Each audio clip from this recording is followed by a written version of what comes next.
Assalamualaikum warahmatullahi wabarakatuh. Apa kabar sahabat Bincang Syariah? Semoga Anda sehat selalu. Kita umat beragama di Indonesia kerap diperlihatkan dengan fenomena masyarakat yang mencegah berdirinya rumah ibadah.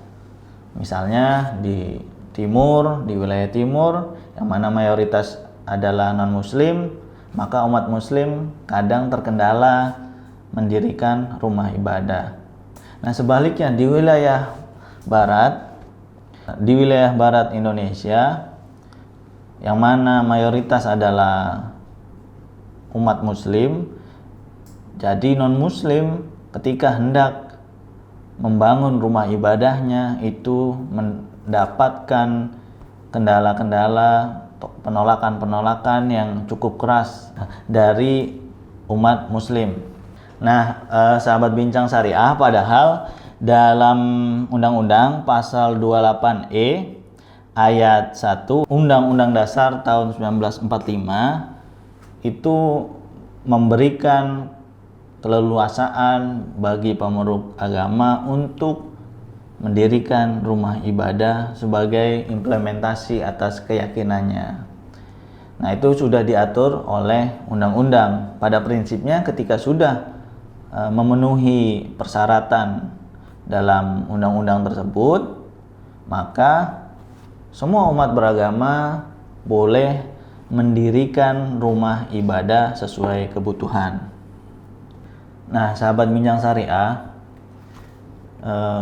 sebagai umat beragama yang hidup di Indonesia dengan berbagai macam latar belakang dari mulai perbedaan agama, suku, ras, dan lain sebagainya, sudah seharusnya kita harus saling bertoleransi.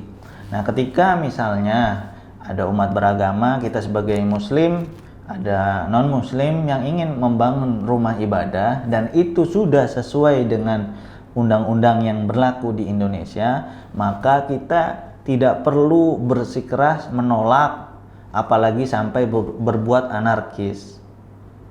Nah, karena bentuk izin atau bentuk partisipasi kita sebagai muslim terhadap non-muslim umat beragama di Indonesia itu dengan cukup memperbolehkan umat beragama lain membangun rumah ibadahnya untuk menjalankan keyakinannya. Nah, dalam fatwa Darul Ifta Al-Misriyah disebutkan bahwasanya dua ulama salaf Mesir itu mendukung Harun Ar-Rasyid untuk membangun gereja yang dulu pernah ada di Mesir. Dua ulama salaf tersebut adalah Imam Al-Laits bin Sa'ad dan Imam Ibnu Lahiyah. Itu dikutip dalam fatwa Lembaga Fatwa Mesir atau Darul Ifta Al-Misriyah. Nah, ulama mazhab yang memperbolehkan umat Islam untuk membantu tetangganya atau sesama umat beragama atau non-muslim untuk membangun gereja, itulah adalah pendapatnya Imam Abu Hanifah. Jadi disebutkan dalam kitab Al-Bahrur Ra'iq. Nah, Imam Ibnu Nujaim yang merupakan ulama mazhab Hanafi dalam kitab Al-Bahrur Ra'iq Syarah Kanzud Daqaiq mengatakan bahwasanya walawis ta'jarul muslimah liyabna lahu bi'atan au kanisatan jaza wa yatibu lahul ajra. Jadi ketika seorang non muslim menyewa jasa muslim untuk membangun gereja ataupun sinagog, maka upah yang diterima oleh muslim itu halal. Ya, bukan mendukung akidah non muslim. Bukan, ini tidak termasuk dalam kategori itu. Nah, kemudian juga disebutkan dalam kitab Hasyiah Ibnu Abidin bahwasanya ada pendapat juga dalam madhab Hanafi yang mengatakan walau ajara nafsahu liya'mal fil kanisah wa yu'ammiruha. Hasyah Ibnu Abidin, di situ ada kutipan fatwa Fakhruddin Qadhi Khan, yaitu dalam Al-Fatawa Al-Khaniyah, bahwasanya walau ajaro nafsahu liya'mal fil kanisah wa yu'ammiruha la ba'sa bihi li'annahu la ma'siyata fi ainil amal.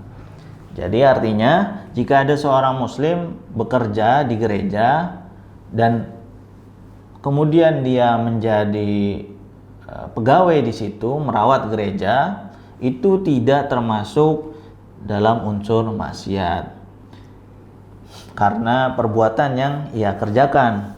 Jadi ini juga selaras dengan ayat dalam Al-Quran yang mana la ikraha fid din, bahwa tidak ada pemaksaan dalam beragama.